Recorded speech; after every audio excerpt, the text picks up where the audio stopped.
The devil is in the details when it comes to denuclearization, verifying that actually this is happening. Do you expect anything substantive to come out of the Trump-Kim meeting? I sure hope so, but I think the only way that's going to happen is if we maintain the maximum pressure campaign that has brought Kim Jong-un to the table, hopefully in good faith. But we absolutely need denuclearization. It has to be dismantlement, verifiable, irreversible. It's a pretty tall order, but that's really what this administration must demand before we relax any of the pressure. Mr. Pompeo's meeting with Kim Jong-un, I have to say, came to us as a surprise to me. He's now taking the lead in high-level negotiations. Does this put him in a better position and increases the chances of his confirmation as Secretary of State? Well, I hope there's no problem confirming Mr. Pompeo. He's an extraordinary individual.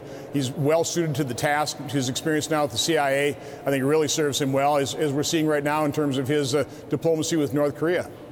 Senator, you are on the Foreign Relations Committee, and we have any number of questions now arising about what the proper role of Congress is in working through foreign relations with the presidency. We have the issue of the agenda being set for the summit with Kim Jong-un. We also have the question of those missile strikes against Syria. What do you think the proper role should be? For example, should the president, should the administration have come to you in advance or soon afterwards, at least, on the Syrian missile strikes?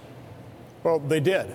And we just had a briefing with Secretary Mattis and General Dunford yesterday, together with DNI Coates. So they are consulting with us. And, you know, presidents have by and large complied with the War Powers Act, although they've never really acknowledged that it constrains them from their Article 2 constitutional powers. So I think Congress's role is oversight, it's appropriation. If we are really talking about a significant military involvement, I think declaration of war, authorization for use of military force, which we'll be bringing up in Senate Foreign Relations Committee tomorrow to discuss how we can actually craft a AUMF that really is going to address the very difficult issue of Islamist terror around the world. Going beyond the missile strikes from last Friday night into Saturday, now we have reports, maybe conflicting reports, about further sanctions against Russia tied to those chemical attacks, with, of course, the ambassador at the United Nations, Nikki Haley, maybe getting over her skis a little bit and getting dialed back. Do you have a view? Does Congress, does the Senate have a view on whether there should be further sanctions at this point against Russia? I wish Russia were no more than a friendly rival, but unfortunately they're an unfriendly adversary. We do need cooperation from Russia. One of my questions in the briefing yesterday is, what is Russia's relationship with Iran in Syria? Russia wants stability. Iran is not providing stability. So we would like to be able to work with Russia, stop their aggression. That's going to take strength and resolve with all of our allies in NATO and in Europe, pushing back against Russia's aggression. I think sanctions can sometimes be a double-edged sword, can be used against the West in terms of Putin's popularity. So we need to target them. We need to target them toward the oligarchs. There are some sanctions that work really well, some that can be somewhat counterproductive. And again, it's the president that has the authority under the Article 2 of the Constitution to conduct foreign policy. And, sometimes it's a pretty messy world and you need to be somewhat flexible. So I'm a little concerned about Congress micromanaging the administration when it comes to some of these very delicate relationships that we must engage in around the world.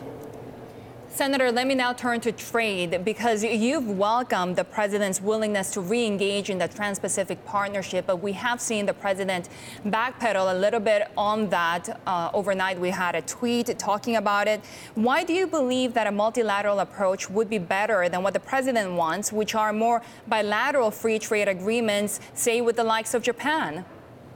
Well, first of all, I believe in free, fair, and reciprocal trade. I think it helps all nations that engage freely, fairly, with reciprocal treatment. I think you have to prioritize what's the real problem area in terms of reciprocal treatment. It is China. President Trump is absolutely correct in that.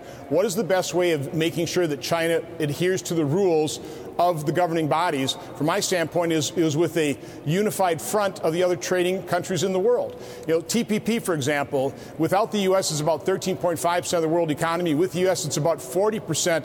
That is a very powerful bloc demanding that China actually adheres to the rules of the WTO and other world trading rules. So we have to identify the main cause of the problem, and we have to have an effective way of doing it. Engaging in trade wars with the trading partners that we're going to need to rely on to make sure that China adheres to the rules, I just don't think is an effective negotiating strategy. But the U.S. has already left the TPP. There's a reason that countries wanted to become the initial members of the TPP. They've already had an agreement. So what are the chances that you're going to get a better deal out of these members who've already said that they are happy with what they agreed on? Certainly, my discussions with a lot of those individuals and representatives of those countries, they would welcome the U.S. coming back in. We still are the world's largest market. We're the world's largest customer. And so people want to do business in the United States. So we do actually have a great deal of leverage in negotiating free and fair and reciprocal trading agreements. I just encourage the administration to get in there and negotiate it. Let's make sure we conclude NAFTA negotiations. Let's re-engage in TPP, and then let's really identify the main source of trading woes, and that really is China. But also recognize that China is in a different place today than it was 10 years ago. They are beginning to innovate.